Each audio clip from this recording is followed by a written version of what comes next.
आज के क्लास में आप सभी का स्वागत है। जैसा कि हम पीछे के लेक्चर में क्या पढ़ रहे थे, गुप्त काल स्टार्ट किए थे। और गुप्त काल के बारे में हम गुप्त काल के राजाओं की उपाधियों के बारे में, उनकी टाइटल्स, यानी कि कौन राजा कौन सी उपाधि धारण किए थे उनके बारे में हम पढ़े।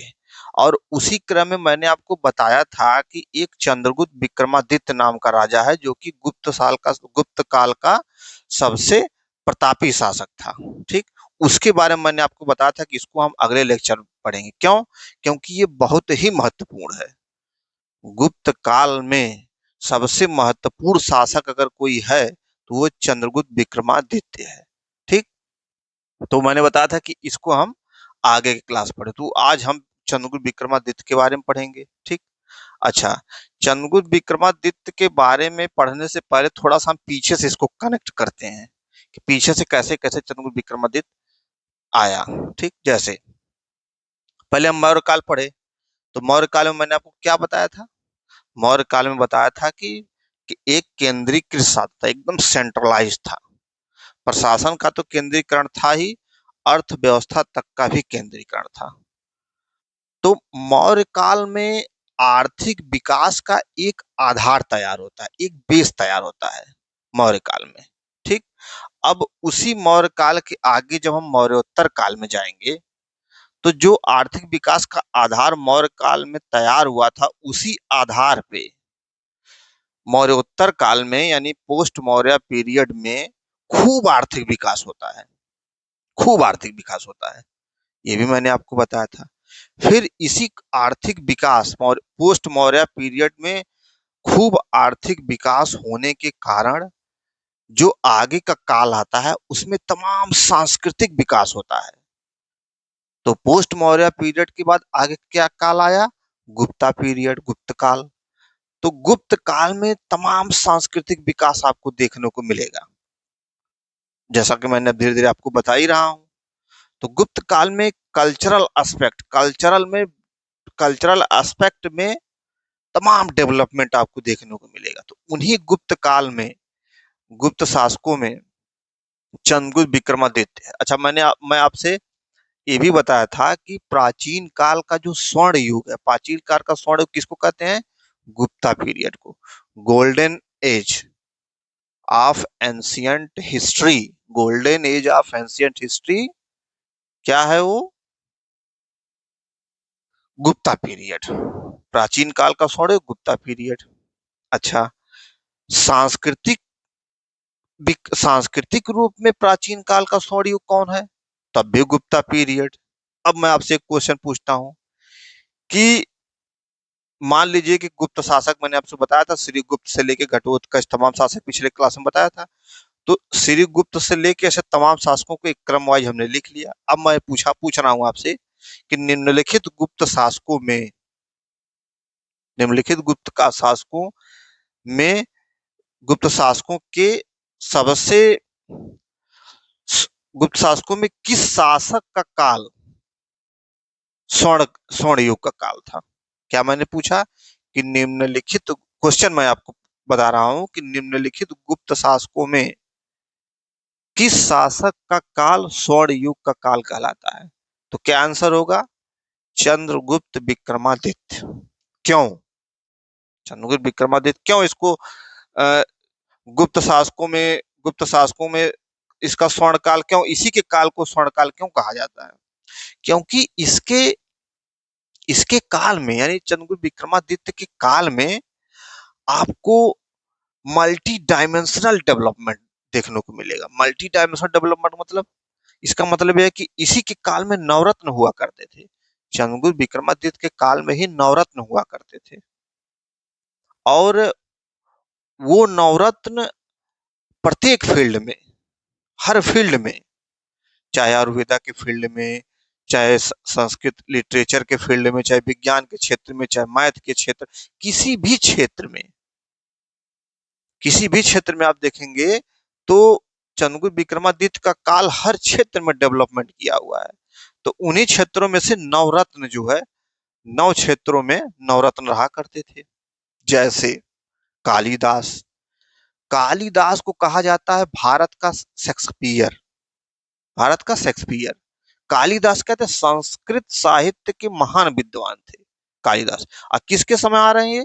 चंद्रगुप्त विक्रमादित्य के, नवरत्नों में से एक थे। और इन्हीं को भारत का शेक्सपियर भी कहा जाता है कालिदास को। ठीक। इसके बाद आप देखेंगे बराहमिहिर। फिर इसके बाद बराहमिहिर किस, जैसे मैंने यहाँ पे लिखा भी है कि धन्वंतरी, धन्वंतरी आपके आयुर्वेदा के विद्वान। फिर बराहमिहिर खगोल शास्त्र यानी एस्ट्रोलॉजी के विद्वान। ये तमाम लोग चंद्रगुप्त विक्रमादित्य के काल में ही आ रहे हैं। क्यों? क्योंकि इनका जो काल है चंद्रगुप्त विक्रमादित्य का, ये सांस्कृतिक रूप से सबसे स्वर्ण काल, सांस्कृतिक रूप से भी इनको कहा जाएगा स्वर्ण काल। ठीक। तो चंद्रगुप्त विक्रमादित्य, अच्छा चंद्रगुप्त विक्रमादित्य, मैं एक क्वेश्चन आपसे पूछता हूं कि चंद्रगुप्त विक्रमादित्य कौन था? चंद्रगुप्त प्रथम कि चंद्रगुप्त द्वितीय? क्या मैंने क्वेश्चन आपसे पूछा कि चंद्रगुप्त विक्रमादित्य कौन था, चंद्रगुप्त प्रथम कि चंद्रगुप्त द्वितीय? तो आंसर क्या होगा? चंद्रगुप्त द्वितीय। इसी तरह कनिष्क, कनिष्क के बारे में भी ऐसा तमाम क्वेश्चन है। कनिष्क के बारे में पीछे आपको बता चुका हूं।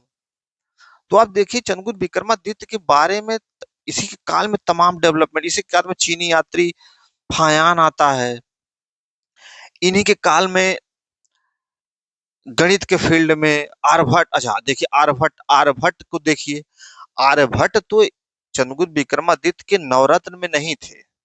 आर्यभट्ट चंद्रगुप्त विक्रमादित्य के नवरत्न में नहीं थे, लेकिन ये इन्हीं के समकालीन थे, इन्हीं के काल के आसपास आर्यभट्ट थे। और आर्यभट्ट को क्या कहा जाता है? आर्यभट्ट को कहा जाता है कि ज्यादातर लोग कहते हैं कि आर्यभट्ट ने शून्य की खोज की, लेकिन ज्यादातर अगर ऑथेंटिक कहा जाए तो किसी अज्ञात भारतीय ने ही शून्य की खोज की है। इसको ज्यादातर ऑथेंटिक माना जाता है, आर्यभट्ट को नहीं माना जाता है। लेकिन शून्य को रिलेट कर दिया जाता है आर्यभट्ट से कि आर्यभट्ट ने ही शून्य की खोज की। फिर आर्यभट्ट देखिए पृथ्वी का जो चक्कर, उसके बारे में। फिर आर्यभट्ट को देखिए पाई के मान की वैल्यू, पाई की वैल्यू निकाले आर्यभट्ट। साइन कोसाइन, मतलब ये तमाम चीजें किसके? इन्हीं के समकालीन, चंद्रगुप्त विक्रमादित्य के ही समकालीन हो रहा है। ठीक। तो चंद्रगुप्त विक्रमादित्य गुप्त काल के सबसे प्रतापी शासक, गुप्त काल के सबसे प्रतापी शासक थे चंद्रगुप्त विक्रमादित्य। ठीक है। अब आप देखिए जैसे जैसे मैं आपको, अच्छा इन्हीं के काल का आप देखिएगा एक उदाहरण और मैं आपको बताता हूं कि किस हिसाब से इनको कहा जाता है कि ये इनके मल्टी डायमेंशनल डेवलपमेंट इनके काल में हुआ कैसे। जैसे आप दिल्ली कभी गए होंगे तो दिल्ली में एक कुतुब कॉम्प्लेक्स है, कुतुब कॉम्प्लेक्स, जहां पे कुतुब मीनार है। उसी कुतुब मीनार के बगल में आप देखे होंगे कि एक पिलर टाइप, स्तंभ टाइप खड़ा है। और उस स्तंभ पे अगर आप गए होंगे कभी कुतुब कॉम्प्लेक्स में, देखे होंगे वो उस स्तंभ पे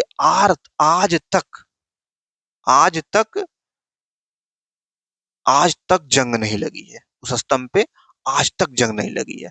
और उस स्तंभ पे चंद्र नामक व्यक्ति का, किसी का नाम है। तो उस चंद्र नामक व्यक्ति को लोग अपना पुरातात्विक जो इतिहासकार है सब अपना अनुमान लगाते हैं उससे कि ये चंद्र नामक का कोई और नहीं, ये चंद्रगुप्त विक्रमादित्य ही थे। तो अब आप देखिए कि चंद्रगुप्त विक्रमादित्य के समय का बना हुआ स्तंभ और आज तक उस पे जंग नहीं लगी है। तो मेटलर्जी साइंस, यानी मेटलर्जी साइंस कितनी डेवलप रही होगी उस काल में। इसका बताने का ये मतलब है कि मेटलर्जी साइंस मतलब चंद्रगुप्त विक्रमादित्य के काल में मेटलर्जी साइंस मतलब किसी भी फील्ड में, मैथ में आर्यभट्ट है, तमाम फील्ड में आप देखिए एकदम डेवलपमेंट हो रहा है, तमाम डेवलपमेंट हो रहा है। ठीक है। कालिदास को देखिए, कालिदास के बारे में आपको भी बताऊंगा। कालिदास ने कई नाटक लिखे, गीत काव्य लिखे, महाकाव्य लिखे। तो कालिदास किसके साथ, इन्हीं के शासन काल में आ रहे हैं। ठीक। धन्वंतरी इन्हीं के शासन काल में आ रहे हैं। बारामीर इन्हीं के शासन काल में आ रहे हैं। अमरकोश, अमर सिंह ने अमरकोश लिखी, संस्कृत का इंसाइक्लोपीडिया कहा जाता है। किसके शासन काल में? इन्हीं के शासन काल में आ रहे हैं। तो आइए हम इसको एक बार जो बोर्ड पे मैंने लिखा उससे हम एक बार इसको समझते हैं कि चंद्रगुप्त विक्रमादित्य कितने महत्वपूर्ण है। देखिए, मैंने यहाँ पे लिखा है चंद्रगुप्त विक्रमादित्य। अच्छा, इनके उपाधियों के बारे में आपको बताया था कि देवगुप्त, परम भागवत उपाधि लेते हैं, पीछे के लेक्चर में मैं बता चुका हूँ, छोटा मोटा है, उसको आप देख लीजिएगा। बाकी यहाँ पे और डिटेल है। चंद्रगुप्त विक्रमादित्य स्वर्ण काल, स्वर्ण काल का मतलब ये हुआ कि गुप्त शासकों में भी इनका काल स्वर्ण काल कहा जाता है, और गुप्त पूरे प्राचीन काल में भी देखा जाएगा तो जो गुप्त काल को स्वर्ण काल माना तो वो इन्हीं से जोड़ के माना जाता है। ठीक, तो इनके काल को क्या कहा जाता है? स्वर्ण काल। अच्छा, इन्हीं के काल में फायान यात्री आया था। फायान कौन था? चीनी यात्री था। इन्हीं के काल में भारत आया था चीनी यात्री फायान। ठीक, और इसके आगे मैं आपको बताऊंगा ह्वेनसांग। ह्वेनसांग किसके काल में आया? हर्ष के समय। हर्ष के समय ह्वेनसांग आया। तो आप ऐसे याद कर लीजिएगा, हर्ष ह्वेनसांग, हर्ष ह्वेनसांग, हर्ष ह्वेनसांग याद रहेगा तो फायान ऑटोमेटिक आप चंद्रगुप्त विक्रमादित्य से बैठा लेंगे। ठीक, तो इनके नवरत्न देखिए, अब इनके नवरत्नों को भी हम देख लेते हैं। चंद्रगुप्त विक्रम नवरत्न में देखिए, पहला कालिदास। मैं आपको बताया कि कालिदास संस्कृत साहित्य के महान विद्वान थे। संस्कृत साहित्य के महान विद्वान थे। इन्होंने महाकाव्य, नाटक और गीत काव्य या खंड काव्य इन्होंने लिखा है। अभी उसके बारे में भी यहाँ लिखा हूँ, उसके बारे में भी बताता हूँ, पहले इसको देख लिया जाए। तो संस्कृत साहित्य के महान विद्वान थे। दूसरा धन्वंतरी, ये आयुर्वेदा के विद्वान थे धन्वंतरी। अब आप देखिए, आयुर्वेदा के विद्वान इसके पहले मैं आपको बताया हूं, याद करिए। मैंने बोला था कि जहां जहां आयुर्वेदा आएगा उस चीज को आप दिमाग में रखेंगे। मैं इकट्ठा आपको बता दिया था पीछे के लेक्चर में। याद करिए कि बिंबिसार के समय एक जीवक इनका राजवैद हुआ करता था। किसका? बिंबिसार का। ठीक, कनिष्क के समय मैंने बताया था चरक आता है, जिसकी चरक संहिता। ये सब कौन है? आयुर्वेदा के फील्ड में ही है। और इनके समय में धन्वंतरी आता है, ये भी आयुर्वेदा का विद्वान है। ठीक, तो ऐसे दिमाग में आपको रखना है। आयुर्वेदा के विद्वान कौन, किस किस में?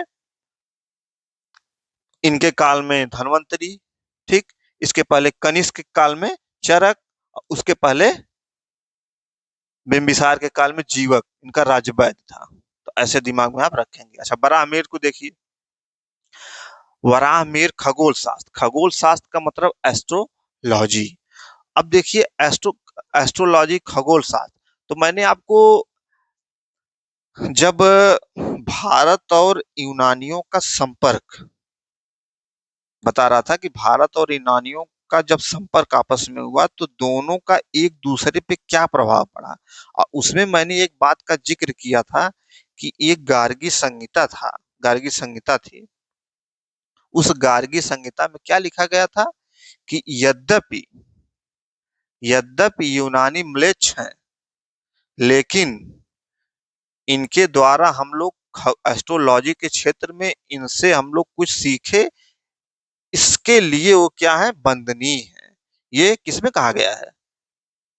गार्गी संहिता में कहा गया कि यद्यपि। तो ये बराहमिहिर खगोल शास्त्र, मतलब आप देखिए ना कि गार्गी संहिता मैंने जिक्र किया था कि हालांकि यूनानी म्लेच्छ है, यूनानी क्या है? यूनानी म्लेच्छ है, लेकिन खगोल शास्त्र में हमें, हम लोगों को इन यूनानियों ने बहुत योगदान दिया है, बहुत कुछ सिखाया है। इसलिए यूनानी क्या है? यूनानी इस कारण ये वंदनीय है। ये गार्गी संहिता में लिखा गया है।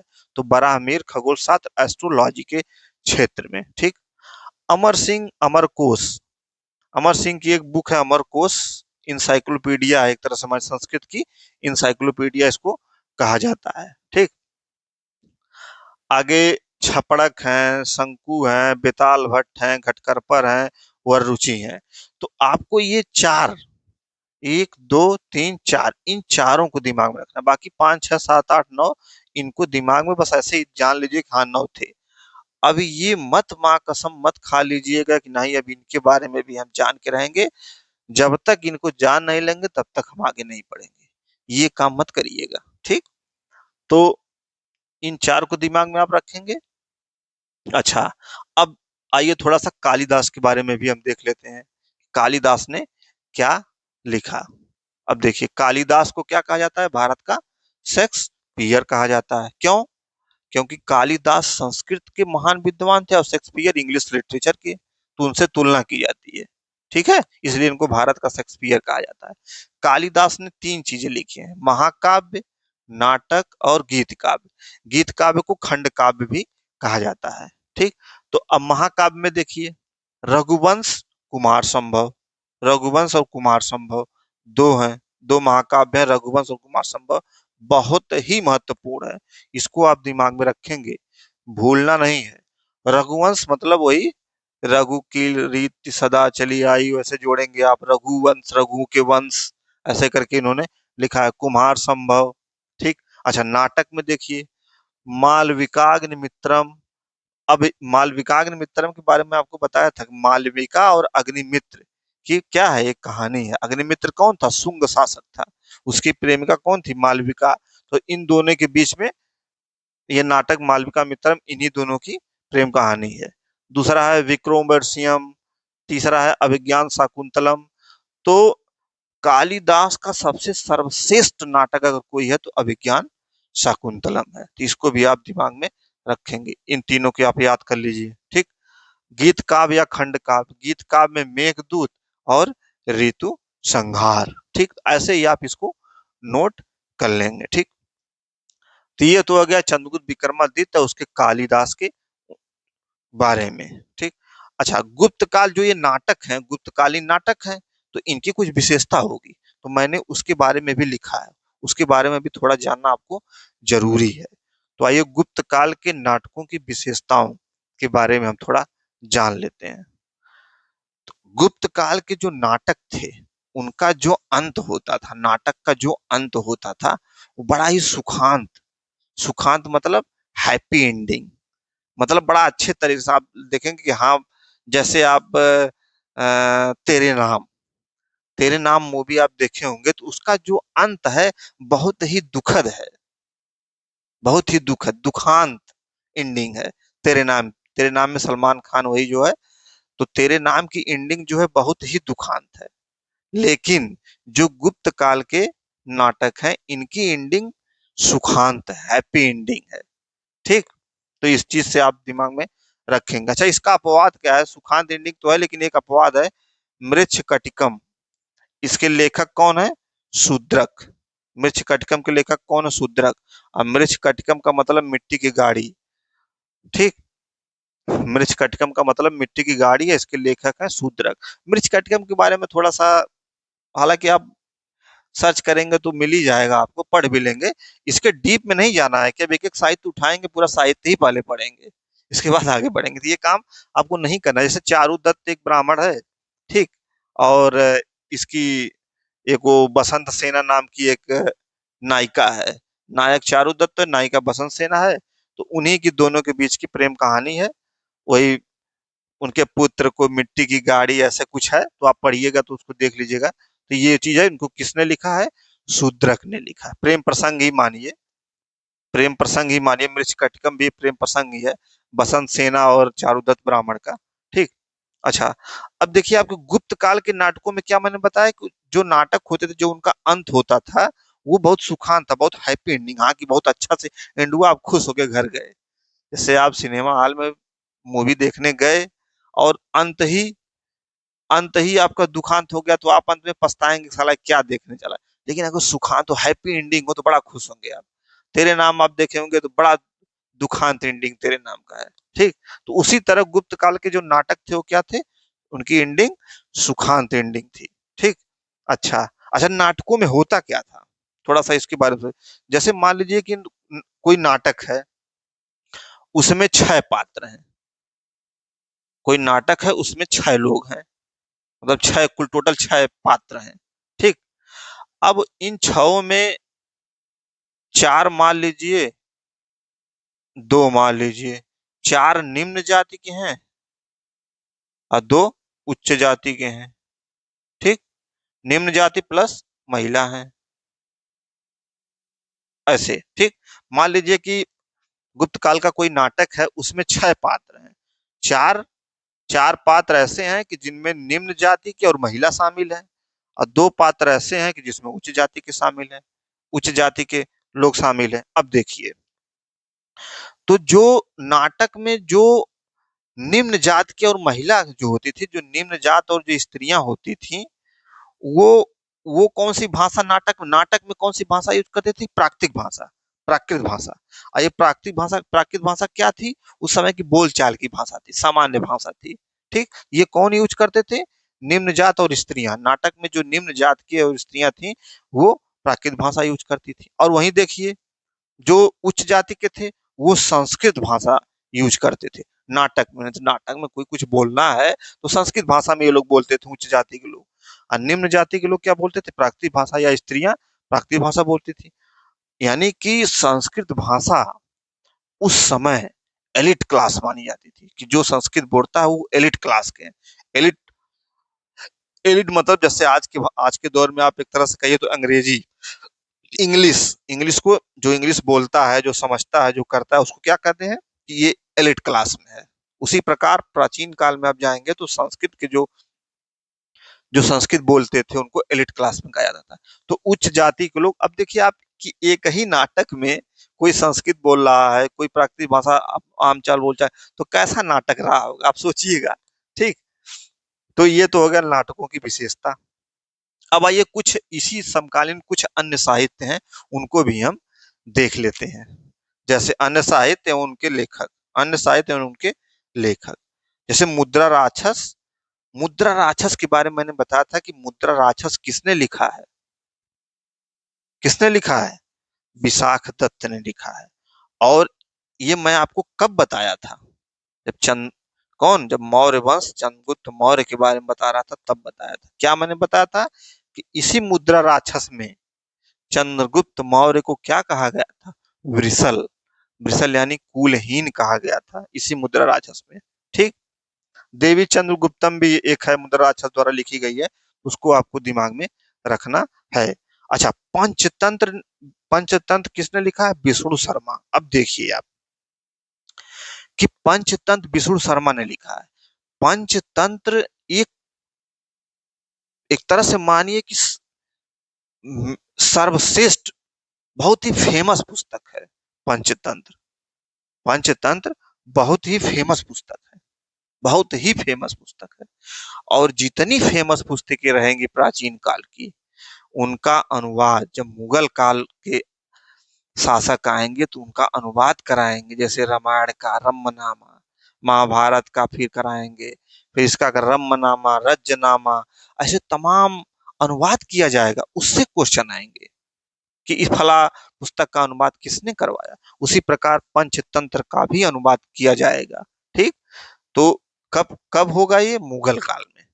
तो ऐसे मतलब जो महत्वपूर्ण पुस्तक है, जो बहुत फेमस पुस्तक है, उसका अनुवाद मुगल काल में किया जाएगा। अच्छा, इसके लेखक विष्णु शर्मा है पंचतंत्र की। नीतिसार, एक नीतिसार है, उसको कामंदक ने लिखा है। नीतिसार कामंदक द्वारा लिखी गई है। ठीक, तो ये तो हो गया। अच्छा, मिर्च कटिकम आप देखेंगे, मिर्च कटिकम ये अपवाद है इसका, हैप्पी एंडिंग का मिर्च कटिकम, ये क्या है? एक अपवाद है।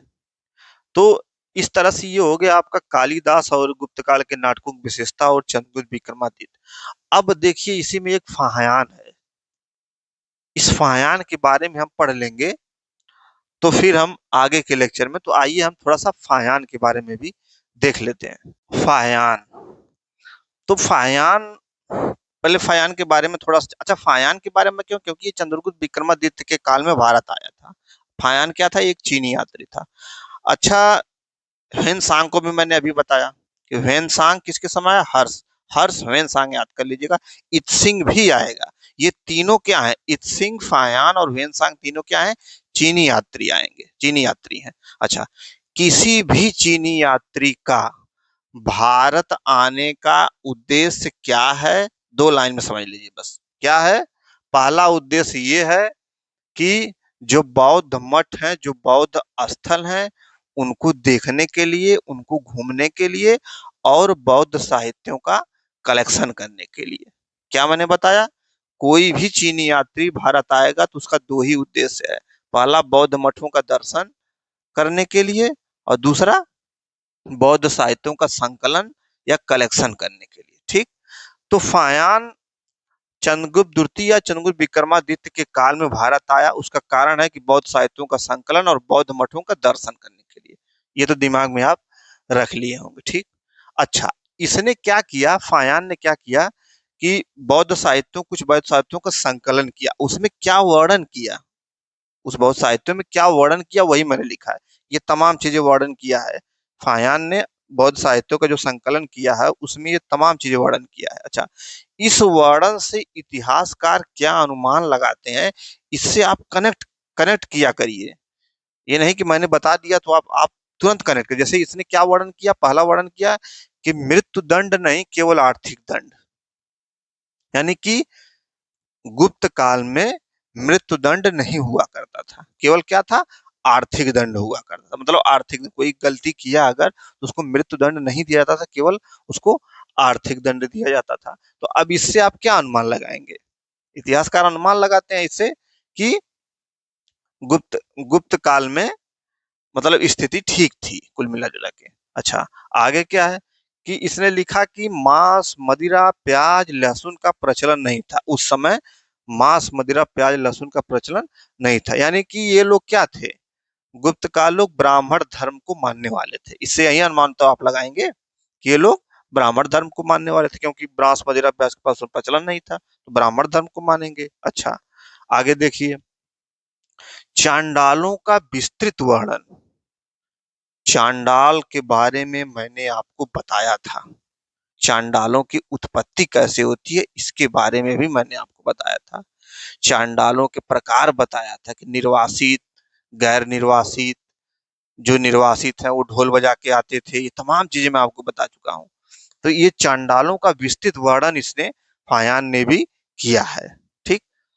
अच्छा, ये फायान बताता है, लिखा है कि उस समय मतलब गुप्त काल में कौड़ियों का प्रयोग होता था, रोज का जो लेन देन होता था उसमें कौड़ियों का प्रयोग होता था। अच्छा, इसको थोड़ा सा आप इसको समझ लेंगे ना, थोड़ा सा ये इंपॉर्टेंट है।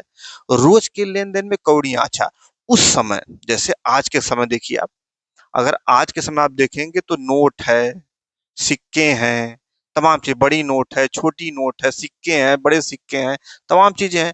तो व्यापार करने में आसानी है। अब 10 बिलियन डॉलर का व्यापार करना होगा तो बड़े नोट उससे करेंगे हम, छोटा करना होगा तो सिक्कों से करेंगे, ठीक। तो यानी कि व्यापार स्थिति ठीक रहेगी। लेकिन उस समय आप देखिए, उस समय मतलब प्राचीन काल में, गुप्त काल में आप देखिए, गुप्त काल में यदि ये फायान अपने बौद्ध कलेक्शन में लिख रहा है कि उस समय कौड़ियों का प्रयोग होता था, तो यानी कि कौड़ियां क्या थी उस समय, कौड़ियां क्या थी, जैसे तमाम, जैसे मैं आपको बताया ना, तमाम सिक्कों के बारे में बताया कि सर्वाधिक शुद्ध सोने के सिक्के, चांदी के सिक्के, शुद्ध सोने के सिक्के, तमाम चीजें मैंने आपको बताया कि आ रहे थे, ठीक। तो अगर कहीं तमाम सिक्के मिल रहे हैं, सोने के सिक्के मिल रहे हैं, चांदी के सिक्के मिल रहे हैं, ये तमाम, तो इससे आप क्या अनुमान लगाएंगे, इससे इतिहासकार अनुमान लगाएंगे कि ये सिक्के तमाम मिल रहे हैं, इसका यानी कि व्यापार बहुत उन्नत अवस्था में रहा होगा। भाई सोने के सिक्के मतलब बड़ा व्यापार, चांदी का सिक्का मतलब छोटा व्यापार। तो जब दोनों मिल रहे हैं तो यानी कि व्यापार उन्नत अवस्था में था। अगर कौड़ियां मिलने लगे तो यानी कि रोज के लेन देन में कौड़ियों का उपयोग, यानी कि क्या हुआ, व्यापार अपने किस स्थिति में हो गया, पतनावस्था में, मतलब पतन की ओर व्यापार अब धीरे धीरे बढ़ रहा है। छोटे कौड़ियों का मतलब छोटे, एक दो, एक आध 2 रुपए के सिक्के आजकल के जो होते हैं उससे आप तुलना कर सकते हैं रोज के लेन देन में, ठीक। तो इससे हम क्या अनुमान लगाएंगे कि उस समय अब व्यापार जो है धीरे धीरे, मतलब अर्थव्यवस्था जो है अब धीरे धीरे पतन की ओर अग्रसर होने लगी। किससे अनुमान लगाएंगे, इस कौड़ियों के प्रयोग से, ठीक। अच्छा, आगे देखिए, आगे क्या है, आगे क्या लिखा है, वैशाली, श्रावस्ती, कुशीनगर, पतनावस्था की ओर इसने ऐसा अपना जिक्र किया है। तो इससे आप क्या अनुमान लगाएंगे, आप थोड़ा वीडियो पॉज करके सोचिएगा फिर मेरी बात सुनिएगा। वैशाली, श्रावस्ती, कुशीनगर, इन तीनों को आप देखेंगे, तीनों को, तो ये किससे संबंधित है, बौद्ध धर्म से संबंधित है। ये तीनों स्थल क्या है, बौद्ध धर्म से संबंधित नगर थे तीनों, वैशाली, श्रावस्ती, कुशीनगर।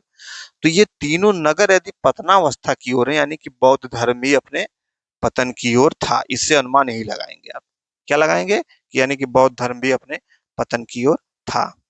अच्छा, उसने जिक्र किया है ताम्रलिप्ति प्रसिद्ध बंदरगाह था। ताम्रलिप्ति क्या था? प्रसिद्ध बंदरगाह था। तो अब देखिए इससे क्या जैसे मैंने आपको बताया ना कि पोस्ट मौर्य पीरियड में, माने मौर्योत्तर काल में, जो भारत का व्यापार किससे सर्वाधिक होता था? रोमन साम्राज्य से, रोम से होता था। मौर्योत्तर काल में सर्वाधिक व्यापार, और व्यापार उन्नत अवस्था में था। ठीक। अब धीरे धीरे माने इस गुप्त काल में, पोस्ट मौर्य के बाद जब गुप्त काल में आएंगे, तो रोम जो है, रोम दो भागों में विभाजित हो जाता है। दो भागों में विभाजित होता है और उस पर आक्रमण भी होने लगते हैं रोम पे। तो रोम जब दो भागों में विभाजित हो जाएगा, रोम पे आक्रमण भी होने लगेगा, तो भारत का जो रोम के साथ व्यापार था वो क्या होगा? प्रभावित होगा। यानी कि धीरे धीरे अब कम होगा। ये किस शताब्दी की बात है? तीसरी या चौथी शताब्दी। तीसरी या चौथी शताब्दी में रोमन साम्राज्य दो भागों में विभाजित हो गया। विभाजित हो गया, इसके बाद रोमन साम्राज्य पे आक्रमण भी होने लगा। तो जो भारत का रोम के साथ व्यापार था वो प्रभावित हुआ। और जब प्रभावित हुआ तो फिर भारत का व्यापार किधर शिफ्ट हो गया? साउथ ईस्ट एशिया, यानी कि दक्षिण पूर्व एशिया। तो दक्षिण पूर्व एशिया की तरफ भारत का व्यापार शिफ्ट हो गया। अब देखिए, पहले तो भारत का व्यापार रोमन साम्राज्य से होता था, इधर से होता था। अब भारत का व्यापार इधर शिफ्ट हो गया। ये नक्शा मैंने बनाया है। ठीक। तो जब इधर शिफ्ट होगा तो इसके नजदीक, मतलब साउथ ईस्ट एशिया के नजदीक जो बंदरगाह होगा उसी बंदरगाह से होगा ना। यानी कि इसके नजदीक बंदरगाह कौन था? ताम्रलिप्ति, बंगाल वाला। तो ये बंगाल वाला बंदरगाह इस साउथ ईस्ट एशिया के नजदीक है। इससे थोड़ी होगा, यहाँ वाले बंदरगाह से थोड़ी होगा। जो इसके किनारे बंदरगाह है, इस इन बंदरगाहों से थोड़ी होगा। इन बंदरगाहों से तो रोमन साम्राज्य से होता था। लेकिन जब साउथ ईस्ट एशिया की तरफ व्यापार अपना शिफ्ट होगा तो ताम्रलिप्ति बंदरगाह से होगा, क्योंकि ये सबसे नजदीक है। और ताम्रलिप्ति बंदरगाह क्या था? ये बंगाल में था। और इसी ताम्रलिप्ति बंदरगाह को फायान ने क्या कहा है कि ये ताम्रलिप्ति जो था ये प्रसिद्ध बंदरगाह था। प्रसिद्ध इसलिए ही था क्योंकि रोमन साम्राज्य से व्यापार प्रभावित हो गया था। क्यों? क्योंकि रोमन साम्राज्य दो भागों में विभाजित हो गया और रोमन साम्राज्य पे आक्रमण भी होने लगा। ठीक। तो इस चीज से आप ये अनुमान लगाएंगे। ठीक। तो ये तो हो गया फायान के बारे में। तो आज के लेक्चर में हम लोग क्या पढ़े? एक तो चंद्रगुप्त विक्रमादित्य के बारे में पढ़े, उसके बारे में डिटेल पढ़े चंद्रगुप्त विक्रमादित्य के बारे में। फिर उसी में जो नवरत्न थे कालिदास के बारे में पढ़े। फिर उनके जो नाटक थे, जो गुप्तकालीन नाटक थे, उनकी विशेषताओं के बारे में पढ़े। फिर जो चंद्रगुप्त विक्रमादित्य के शासन काल में एक चीनी यात्री फायान आया था, इसके बारे में पढ़े कि इसने क्यों भारत आया ये, और क्या क्या इसने अपने बौद्ध साहित्य में क्या क्या इसने वर्णन किया है, और उस वर्णन से हम इतिहासकार क्या अनुमान लगाते हैं, इसके बारे में हम लोग पढ़े। ठीक। अब हम इसी समय, मतलब गुप्त काल में ही अब कुछ भारतीय दर्शनों का विकास होगा। भारतीय दर्शनों का विकास होगा या भारतीय दर्शनों का कंपाइलेशन होगा। भारतीय दर्शन, जैसे भारतीय दर्शन को दो भागों में बांटा गया था, आस्तिक नास्तिक। ठीक। तो इसी समय भारतीय दर्शनों का विकास होगा। लेकिन हम उसको अब अगले लेक्चर में पढ़ेंगे, भारतीय दर्शनों के विकास के बारे में या भारतीय दर्शन के बारे में, कि भारतीय दर्शन में क्या क्या था। ठीक। तो अच्छा, आप केवल कल्चरल एस्पेक्ट को पढ़िए। चंद्रगुप्त विक्रमादित्य भी लड़ाई लड़ा था। मैंने आपको बताया था कि किसी शासक को मारा था और व्याघ्र शैली में चांदी के सिक्के चलाए थे। यही चंद्रगुप्त विक्रमादित्य। शक शासक को मारा था। चंद्रगुप्त विक्रमादित्य किसको मारा था? शक शासक को। और उस जीत के उपलक्ष्य में व्याघ्र शैली पर पहली बार चांदी के सिक्के चंद्रगुप्त विक्रमादित्य चला रहा है। ठीक। तो अब इसने भी बहुत लड़ाई मारपीट की, लेकिन उस लड़ाई मारपीट से क्वेश्चन नहीं आते हैं। समुद्रगुप्त को 100 युद्धों का विजेता कहा जाता है, तो उस विजेताओं से, उसके 100 युद्धों से क्वेश्चन नहीं आते हैं। किसने विश्वविद्यालय बना दिया उस ज्यादा इंपॉर्टेंट है। फायान आया तो क्या क्या वर्णन किया है यहाँ की स्थिति को देखकर, अपने बौद्ध जो कलेक्शन किया उसमें क्या क्या वर्णन किया है, और उससे हम क्या अनुमान लगाएंगे, इस चीज को आपको समझना है। फालतू की चीजों में अपना समय वेस्ट ना करिए, नहीं तो कोई भी एग्जाम नहीं निकलेगा आपसे। जैसे मैंने आपको बताया कि कोई लिटरेचर मैंने बताया, जैसे कालिदास का कुमार संभवम है। अब उसको उठा के पूरा लिटरेचर है मत पढ़ने लगिएगा। थोड़ा बहुत देखिए, समय मिले तो नहीं तो समय अपना आप बर्बाद करेंगे। ठीक है, तो आपसे मिलते हैं अगले लेक्चर में। Thank you.